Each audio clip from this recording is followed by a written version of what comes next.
ശബരിമല യുവതീ പ്രവേശനം വീണ്ടും വലിയ ചർച്ചയാവുകയാണ്. യുവതീ പ്രവേശനം സംബന്ധിച്ച പുനഃപരിശോധനാ ഹർജികളിൽ സുപ്രീം കോടതിയുടെ 9-അംഗ ബെഞ്ച് വാദം കേൾക്കും. വിശ്വാസവുമായി ബന്ധപ്പെട്ട ഈ വിഷയം കേരളത്തിൽ രാഷ്ട്രീയമായി വളരെ പ്രധാനപ്പെട്ട ഒന്നാണ് എന്ന് നമുക്ക് ഓരോരുത്തർക്കും അറിയാം. നിയമസഭാ തെരഞ്ഞെടുപ്പിന് മുൻപ് ഈ വിഷയം സജീവ ചർച്ചയാകുമ്പോൾ യുവതീ പ്രവേശനത്തെ എതിർക്കുന്ന കോൺഗ്രസിനും BJPക്കും അത് സുവർണാവസരമാണെങ്കിൽ സർക്കാരിനെ സംബന്ധിച്ച് അതൊരു വലിയ പ്രതിസന്ധി ഘട്ടം കൂടിയാണ്. സുപ്രീം കോടതിയുടെ സമയപരിധി അനുസരിച്ച് തെരഞ്ഞെടുപ്പിന് മുൻപ് സർക്കാർ നിലപാട് വ്യക്തമാക്കേണ്ടി വരും. ഇങ്ങനെ പോയാൽ സർക്കാർ മുൻ നിലപാടിൽ മാറ്റം വരുത്തുമോ എന്നതാണ് അറിയേണ്ടത്. ആ ചോദ്യമാണ് ഓരോ സർക്കാർ പാർട്ടി പ്രതിനിധികളോടും ഇങ്ങനെ ആവർത്തിച്ച് ചോദിച്ചുകൊണ്ടിരിക്കുന്നത് 2 ദിവസമായി. 2019 നവംബർ 19-നാണ് അന്നത്തെ ചീഫ് ജസ്റ്റിസ് ആയിരുന്ന രഞ്ജൻ ഗൊഗോയ് ശബരിമല പുനഃപരിശോധന റിട്ട് ഹർജികൾ 7-അംഗ ബെഞ്ചിന് കൈമാറിയത്. 2018-ലെ യുവതീ പ്രവേശന വിധിയെ എതിർത്ത് 60ഓളം ഹർജികളാണ് കോടതിയിലെത്തിയത്. 2019-ൽ ചീഫ് ജസ്റ്റിസ് ആയിരുന്ന SA ബോബ്ഡെയുടെ നേതൃത്വത്തിലുള്ള 9-അംഗ ബെഞ്ച് പുനഃപരിശോധനാ ഹർജികളിലെടുത്ത തീരുമാനങ്ങൾ നിലനിൽക്കുമെന്ന് ചീഫ് ജസ്റ്റിസ് വ്യക്തമാക്കിയിരിക്കുകയാണ്. 5 വർഷത്തോളം നീണ്ട ഇടവേളയ്ക്ക് ശേഷമാണ് കേസ് വീണ്ടും കോടതിയുടെ പരിഗണനയിലെത്തിയത്. അന്ന് രൂപീകരിച്ച ഭരണഘടനാ ബെഞ്ചിലെ അംഗമായ ചീഫ് ജസ്റ്റിസ് സൂര്യകാന്ത് മാത്രമാണ് ഇന്ന് സർവീസിൽ തുടരുന്നത്. അപ്പോൾ ആരൊക്കെയായിരിക്കും അംഗങ്ങൾ തുടങ്ങിയ തീരുമാനങ്ങളൊക്കെ ഇനിയായിരിക്കും ഉണ്ടാവുക.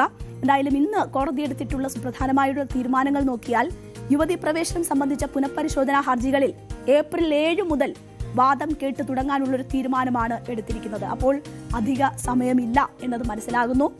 9-അംഗ ബെഞ്ചാകും വാദം കേൾക്കുക. പുനഃപരിശോധനാ ഹർജികളെ പിന്തുണയ്ക്കുന്നുവെന്ന് കേന്ദ്ര സർക്കാർ ഇന്ന് സുപ്രീം കോടതിയെ അറിയിച്ചിട്ടുണ്ട്. ഹർജികൾ നിലനിൽക്കുമെന്ന് കേന്ദ്ര സർക്കാരിന് വേണ്ടി ഹാജരായ സോളിസിറ്റർ ജനറൽ തുഷാർ മേത്തയാണ് വ്യക്തമാക്കിയത്.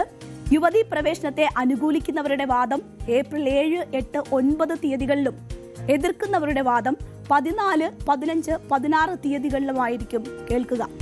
ഏപ്രിൽ 22-ന് വാദം കേൾക്കൽ പൂർത്തിയാകും. മാർച്ച് 14-ന് മുൻപ് കക്ഷികൾ നിലപാട് എഴുതി അറിയിക്കണമെന്നും കോടതി നിർദ്ദേശിച്ചിട്ടുണ്ട്. മുതിർന്ന അഭിഭാഷകൻ പരമേശ്വരനെ കൂടി അമിക്കസ് ക്യൂറിയായി കോടതി നിയോഗിച്ചു. ഉത്തരം കിട്ടേണ്ടുന്ന ചോദ്യങ്ങൾ പലതാണ്. വളരെ വിശദമായ പരിശോധനയാണ് ഈ വിഷയത്തിൽ സുപ്രീം കോടതിയിൽ നടക്കാൻ പോകുന്നത്. ശബരിമല യുവതീ പ്രവേശന വിധി പുനഃപരിശോധിക്കുന്നതിനായി സുപ്രീം കോടതിയുടെ 9-അംഗ ഭരണഘടനാ ബെഞ്ച് ചില നിർണായക ചോദ്യങ്ങൾക്ക് ഉത്തരം കണ്ടെത്തേണ്ടതുണ്ട്. അത് ഏതാണ്ട് പ്രധാനപ്പെട്ട 7 ചോദ്യങ്ങൾക്കാണ്. ഭരണഘടനയിലെ ആർട്ടിക്കിൾ 25 പ്രകാരമുള്ള മതസ്വാതന്ത്ര്യത്തിന്റെ പരിധി, വ്യക്തികളുടെ മതപരമായ അവകാശങ്ങളുടെ വ്യാപ്തി എത്രത്തോളം എന്ന ഒരു ചോദ്യത്തിന് കോടതി ഉത്തരം കണ്ടെത്തും. വ്യക്തികളുടെ മതസ്വാതന്ത്ര്യവും മതവിഭാഗങ്ങളുടെ അവകാശങ്ങളും തമ്മിലുള്ള ബന്ധമെന്ത് എന്ന ചോദ്യത്തിന് കോടതി ഉത്തരം കണ്ടെത്തും. മതാചാരങ്ങളുടെ ജുഡീഷ്യൽ റിവ്യൂ എന്ന ഒരു മതപരമായ ആചാരത്തിൽ കോടതിക്ക് എത്രത്തോളം ഇടപെടാം എന്ന വളരെ പ്രധാനപ്പെട്ട ഒരു ചോദ്യത്തിന്റെ ഉത്തരവും കോടതിക്ക് കണ്ടെത്തേണ്ടതുണ്ട്. ഒരു മതവിഭാഗത്തിൽപ്പെടാത്ത വ്യക്തിക്ക് ആ വിഭാഗത്തിലെ ആചാരങ്ങളെ ചോദ്യം ചെയ്തുകൊണ്ട് ഒരു പൊതു താൽപര്യ ഹർജി ഫയൽ ചെയ്യാൻ അവകാശമുണ്ടോ? ആ ചോദ്യത്തിനും കോടതി ഉത്തരം കണ്ടെത്തണം. അങ്ങനെ തുടങ്ങി 7 പ്രധാനപ്പെട്ട നിയമപരമായ കാര്യങ്ങളാണ് സുപ്രീം കോടതിയുടെ 9-അംഗ ഭരണഘടനാ ബെഞ്ച് പരിശോധിക്കാൻ പോകുന്നത്. അപ്പോൾ ഇത് ഇവിടുത്തെ യുവതീ പ്രവേശനവുമായി ബന്ധപ്പെട്ട് മാത്രമല്ല, വിശ്വാസപരമായ ഒരുപാട് കാര്യങ്ങളിൽ ഒരു തീരുമാനം ഉണ്ടാക്കുന്ന തരത്തിലുള്ള വളരെ സുപ്രധാനമായ നടപടികളാണ് സുപ്രീം കോടതിയിൽ നടക്കാൻ പോകുന്നത്. രാഷ്ട്രീയ സാഹചര്യങ്ങൾ നോക്കിയാൽ വെട്ടിലാകുന്നത് സംസ്ഥാനത്തെ സർക്കാരാണ്. സർക്കാർ നിലപാടെന്തെന്ന ചോദ്യത്തിന് വ്യക്തമായ ഉത്തരം ഇതുവരെയും കിട്ടിയിട്ടില്ല. പുനഃപരിശോധനാ ഹർജികളെ ഇതുവരെ എതിർത്തിരുന്നുവെന്നാണ് സംസ്ഥാന സർക്കാർ അഭിഭാഷകൻ ഇന്ന് സുപ്രീം കോടതിയെ അറിയിച്ചത്. സംസ്ഥാന സർക്കാരിന് സുപ്രീം കോടതിയുടെ സമയപരിധി നിർണായകമാണ്. അപ്പോൾ തെരഞ്ഞെടുപ്പിന് മുൻപ് തന്നെ നിലപാട് വ്യക്തമാക്കേണ്ടി വരും എന്നതാണ് സർക്കാരിന് ഈ സാഹചര്യത്തിൽ വരുന്ന വലിയ ബുദ്ധിമുട്ട്. എന്തുകൊണ്ടാണ് സർക്കാരിന് നിലപാടില്ലാത്തത്? ആ ചോദ്യമാണ് പ്രസക്തമാകുന്നത്. 2018 സെപ്റ്റംബർ 28-ലെ സുപ്രീം കോടതിയെ വിധിയെ തുടർന്ന് 2019 ജനുവരി 2-ന് പുലർച്ചെയാണ് ശബരിമലയിൽ യുവതികൾക്ക് ദർശനം സാധ്യമായത്. ഇതിനിടയിൽ ഈ വിഷയവുമായി ബന്ധപ്പെട്ട് വലിയ ചർച്ചകളും പ്രതിഷേധങ്ങളും സമരങ്ങളും കേരളം കണ്ടു. അന്നും നിലപാടിൽ വ്യക്തത കുറവുള്ളവർ ഉണ്ടായിരുന്നു. ദേവസ്വം മന്ത്രി, ദേവസ്വം ബോർഡ് പ്രസിഡന്റ്, അന്നത്തെ ദേവസ്വം ബോർഡ് പ്രസിഡന്റ് ആയിരുന്ന A. പത്മകുമാർ ഒക്കെ നിലപാടിൽ വ്യക്തതയില്ലാതെ സംസാരിച്ചപ്പോൾ എന്താണ് നിലപാട് എന്ന് വാർത്താ സമ്മേളനത്തിൽ മുഖ്യമന്ത്രി തന്നെ പറഞ്ഞിരുന്നു. അപ്പോൾ 2018 മുഖ്യമന്ത്രി എന്താണ് നിലപാട് എന്നത് ഡിസംബർ മാസം 31 വിളിച്ച വാർത്താ സമ്മേളനത്തിൽ പറയുന്നുണ്ട്. ആ വാർത്താ സമ്മേളനത്തിൽ അദ്ദേഹത്തിന്റെ വാക്കുകളൊന്ന് നമുക്ക് കേൾക്കാം. ഏത് മിനിസ്റ്ററും സർക്കാരിന്റെ നിലപാടേ പറയാൻ പാടുള്ളൂ. ഈ ഒരു മിനിസ്റ്റർക്കും ഇവിടെ സ്ത്രീകൾ ഇങ്ങോട്ട് വരേണ്ടതില്ല എന്ന് പറയാൻ സാധിക്കില്ല. കാരണം ഇക്കാര്യത്തിൽ വ്യക്തമായ നിലപാട് ഞങ്ങൾക്കുണ്ട്. അതൊന്നും പറയാൻ അദ്ദേഹത്തിന് അവകാശമില്ല. അങ്ങനെയൊന്നും ആർക്കും പറയാൻ പറ്റില്ല. നമ്മുടെ സംസ്ഥാനത്ത് ഈ കാര്യത്തിൽ വ്യക്തമായ നിലപാടുണ്ട്. അത് സ്ത്രീകൾ തീരുമാനിക്കേണ്ടതാണ് പോകണോ പോകണ്ടേ എന്നുള്ളത്. സുപ്രീം കോടതി വിധിയുടെ ഭാഗമായി വരുന്ന സ്ത്രീകൾക്ക് സംരക്ഷണം കൊടുക്കുക എന്നുള്ളതാണ് സർക്കാരിന്റെ ബാധ്യത. ആ ബാധ്യതയാണ് സർക്കാർ നിറവേറ്റുന്നത്. അതിനാൽ പ്രശ്നങ്ങളുണ്ട് എന്നുള്ളത് യാഥാർത്ഥ്യമാണ്. ആ പ്രശ്നങ്ങളുണ്ട് എന്ന് വെച്ച് നമ്മൾ വല്ലാതെ വേവലാതിപ്പെടേണ്ട കാര്യമൊന്നുമില്ല. അപ്പോ ഈ വിഷയത്തിൽ സർക്കാരിന് വ്യക്തതയുണ്ട്, നിലപാടുണ്ട്. അത് യുവതി പ്രവേശനത്തിന് അനുകൂലമായൊരു നിലപാടാണ്. അത് പറയാനുള്ള ബാധ്യത ദേവസ്വം മന്ത്രിക്കുണ്ട്, അതുമായി ബന്ധപ്പെട്ടവർക്കുണ്ട് എന്ന് പറഞ്ഞ് അന്നത്തെ ദേവസ്വം മന്ത്രി കടകംപള്ളി സുരേന്ദ്രനെ മുഖ്യമന്ത്രി തിരുത്തുന്ന ഭാഗമാണ് നമ്മൾ കേട്ടത്. അത് എത്ര ക്ലാരിറ്റിയോടുകൂടിയാണ് ആ വാർത്താ സമ്മേളനത്തിൽ മുഖ്യമന്ത്രി സംസാരിച്ചിരിക്കുന്നതെന്ന് നമുക്ക് കാണാം. നവോത്ഥാന മതിൽ തീർത്തതും ആ വിധിയിൽ വരുന്നവർക്ക് സംരക്ഷണം ഒരുക്കും എന്ന് പറഞ്ഞതുമൊക്കെ നമുക്ക് മുന്നിലുണ്ട്. അപ്പോൾ അന്ന് അത്രയും കൃത്യതയോടെ വ്യക്തതയോടെ നിലപാടെടുത്ത സർക്കാരിന് ഇന്ന് 2-3 ദിവസമായി ഈ സംഭവവുമായി ബന്ധപ്പെട്ട് നടത്തുന്ന ചർച്ചകളിൽ എന്തുകൊണ്ട് നിലപാടില്ല? ഇന്നലെ ഈ വിഷയവുമായി ബന്ധപ്പെട്ട് നമ്മൾ പ്രൈം ഡിബേറ്റ് നടത്തിയപ്പോൾ അതിനൊരു പ്രതിനിധിയെ പോലും അയക്കുന്നില്ല നിലപാട് പറയാൻ. അപ്പോൾ സർക്കാരിന് നിലപാടുണ്ട്, അതാകണം, അതിനൊപ്പമാകണം മറ്റുള്ളവരുടെ നിലപാട് എന്ന് പറയുന്നു. എന്നാൽ ഇന്നലെ MP ഗോവിന്ദൻ ഇതുമായി ബന്ധപ്പെട്ട് വ്യക്തതയില്ലാത്ത മറുപടിയാണ് പറഞ്ഞത്. ഏറ്റവും ഒടുവിൽ ഒരുപാട് ചോദ്യങ്ങൾക്ക് അവസാനം മാധ്യമങ്ങൾ വീണ്ടും ഈ വിഷയം ചോദിക്കുമ്പോൾ മാറ്റമില്ലാത്തത് മാറ്റത്തിന് മാത്രമെന്ന് അദ്ദേഹം പറഞ്ഞു. ഇന്ന് സർക്കാരിന്റെയും പാർട്ടിയുടെയും നിലപാട് വ്യത്യസ്തമായിരിക്കാം എന്ന കാര്യം കൂടി MP ഗോവിന്ദൻ കൂട്ടിച്ചേർക്കുകയാണ്. എല്ലാം കോടതിയിൽ പറയുമെന്നാണ് ഇന്ന് അദ്ദേഹം പറഞ്ഞത്. കോടതി പറഞ്ഞ നിലപാടാണ്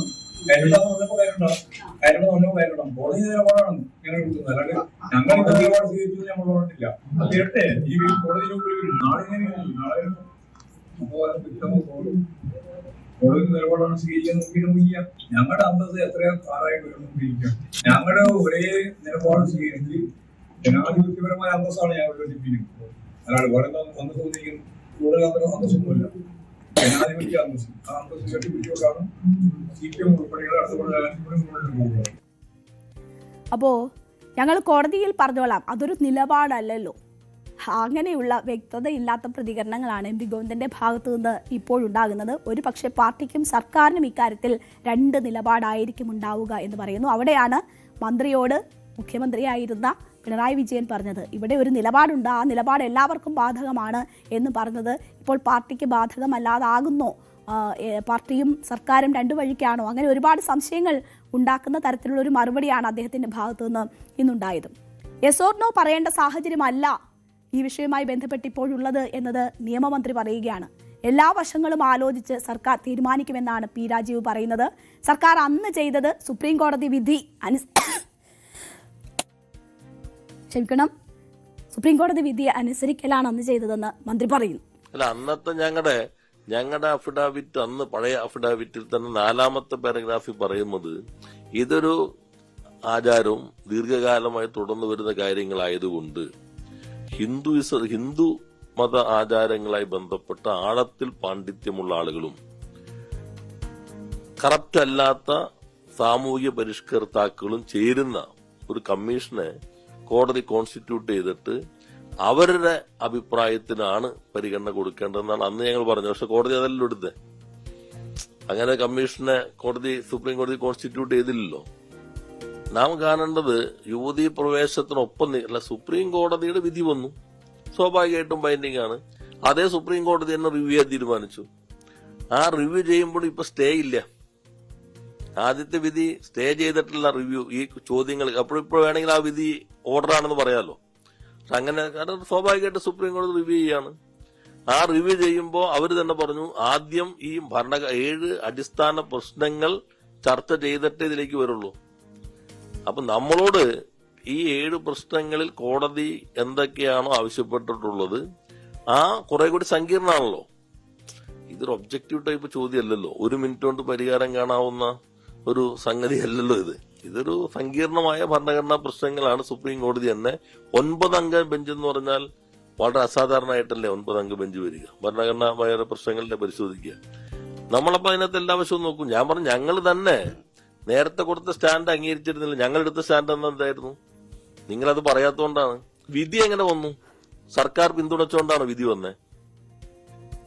അപ്പോൾ വിശ്വാസവും സാമൂഹിക പരിഷ്കരണവും ഒപ്പം പോകണം എന്ന് മന്ത്രി പറയുന്നുണ്ട്. ഇതേ നിലപാടാണ് സർക്കാർ സത്യവാങ്മൂലത്തിൽ പറഞ്ഞിട്ടുള്ളതെന്ന് പറയുന്നു.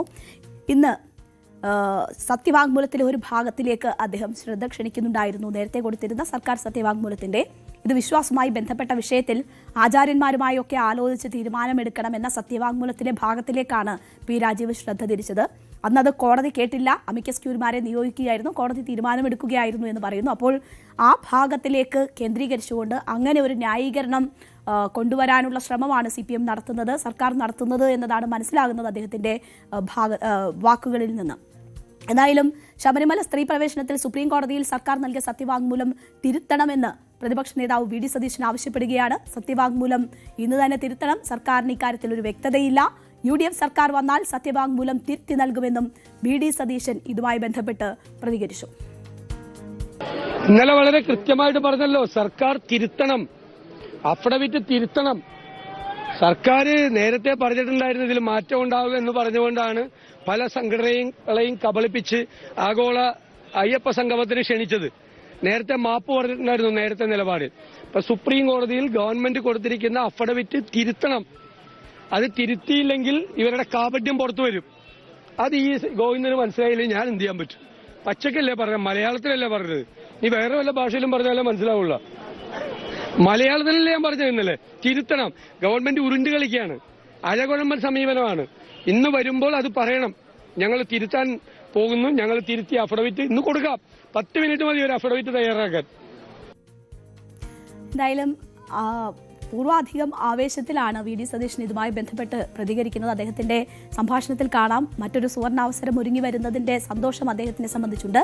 ശബരിമല സ്ത്രീ പ്രവേശനത്തിൽ തെരഞ്ഞെടുപ്പ് മുന്നിൽ കണ്ട് സർക്കാർ എന്തും ചെയ്യുമെന്ന് BJP സംസ്ഥാന അധ്യക്ഷൻ രാജീവ് ചന്ദ്രശേഖർ പറയുന്നു. ശബരിമല കേസ് എന്തുകൊണ്ട് CBI ഏൽപ്പിക്കുന്നില്ല എന്നൊരു ചോദ്യം കൂടി അദ്ദേഹം വീണ്ടും ഉന്നയിക്കുന്നുണ്ട്. മുഖ്യമന്ത്രിയോട് ചലഞ്ച് ചെയ്യാൻ തയ്യാറെന്നും രാജീവ് ചന്ദ്രശേഖർ പറഞ്ഞു. അതുപോലെ രാജീവ് ചന്ദ്രശേഖറിന്റെ പ്രതികരണം കേൾക്കാം. സർക്കാരിന്റെ യു-ടേണും ഇനി അടുത്ത യു-ടേൺ എന്താണെന്ന് എനിക്ക് പറയാൻ പറ്റില്ല. അത് യു-ടേൺ ചെയ്യും, ഇലക്ഷനാണ്, അവർ എന്തും ചെയ്യും. അയ്യപ്പ സംഗമം നടത്തിയ സർക്കാരാണ്.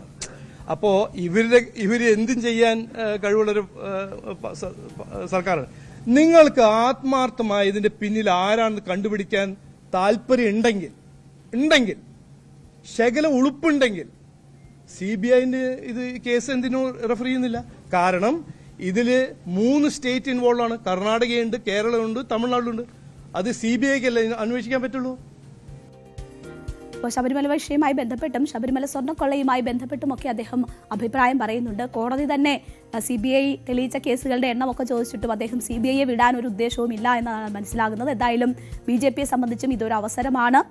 സർക്കാരിനെ പ്രതിക്കൂട്ടിലാക്കാൻ പറ്റുന്ന തരത്തിലുള്ള ഒരു സാഹചര്യമുണ്ട്. അതുകൊണ്ട് എന്താണ് വിഷയത്തിലെ നിലപാട് എന്ന് ആവർത്തിച്ച് ചോദിക്കുകയാണ്.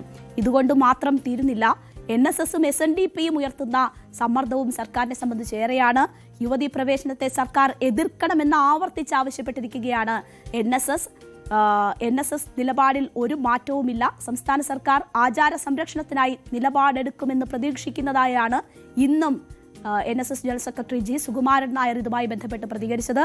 സർക്കാർ തിരുത്തണമെന്നും ജനവികാരം സർക്കാർ കണ്ടതല്ലേ എന്നുമായിരുന്നു SNDP യോഗം ജനറൽ സെക്രട്ടറി വെള്ളാപ്പള്ളി നടേശന്റെ ഇതിനോടുള്ള പ്രതികരണം. അപ്പോൾ നവോത്ഥാന മതിലൊക്കെ കെട്ടാൻ ഒപ്പം നിന്ന വെള്ളാപ്പള്ളിയും നിലപാട് കടുപ്പിക്കുന്നതാണ് ഇന്ന് കണ്ടത്. ഈ കോടതിയിൽ ഈ കേസ് നിലനിൽക്കെ തന്നെ അതിനൊരു തീരുമാനമുണ്ടാകാതെ തന്നെ ഈ ഗവൺമെൻറ് തന്നെ ഈ പഴയ ആചാരക്രമങ്ങളിൽ അനുസരിച്ച് കഴിഞ്ഞ 5-6 വർഷമായിട്ട് കാര്യങ്ങൾ നടത്തിക്കൊണ്ട് പോവുകയായിരുന്നു. ആ ഒരു സാഹചര്യത്തിൽ ഗവൺമെൻറ്റും ദേവസ്വം ബോർഡും പഴയ സാഹചര്യത്തിലേക്ക് അനുകൂലമായ ഒരു നിലപാട് സ്വീകരിക്കും എന്ന് ഞങ്ങൾ വിശ്വസിക്കുന്നു എന്നാണ് പറഞ്ഞത്. അല്ല, അവർ ന്യായമായ തീരുമാനം എടുക്കുമെന്നാണ് കരുതുന്നത്.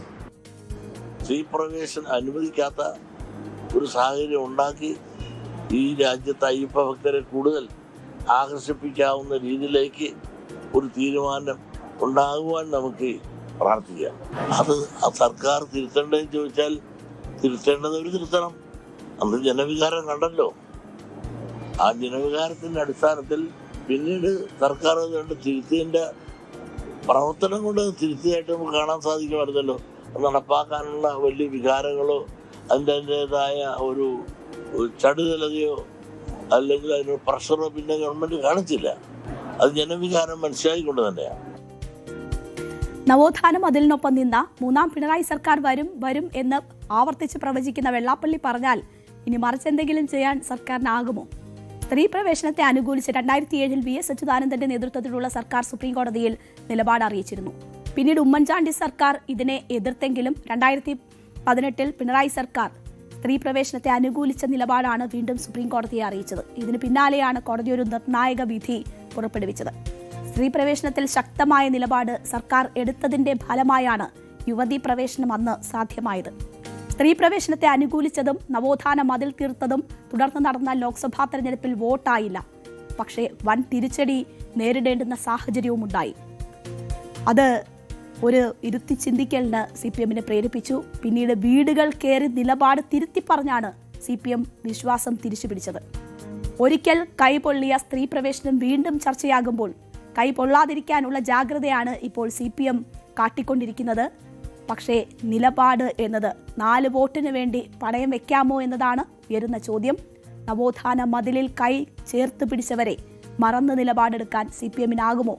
നിലപാട് പറയാതിരിക്കാൻ പറ്റുന്നൊരു സാഹചര്യവുമില്ല. അപ്പോൾ അവിടെ എങ്ങനെ നിലപാട് ഉയർത്തിപ്പിടിച്ചുകൊണ്ട് ഈ വിഷയത്തെ നേരിടുന്നു എന്നതാണ് കാണേണ്ടത്.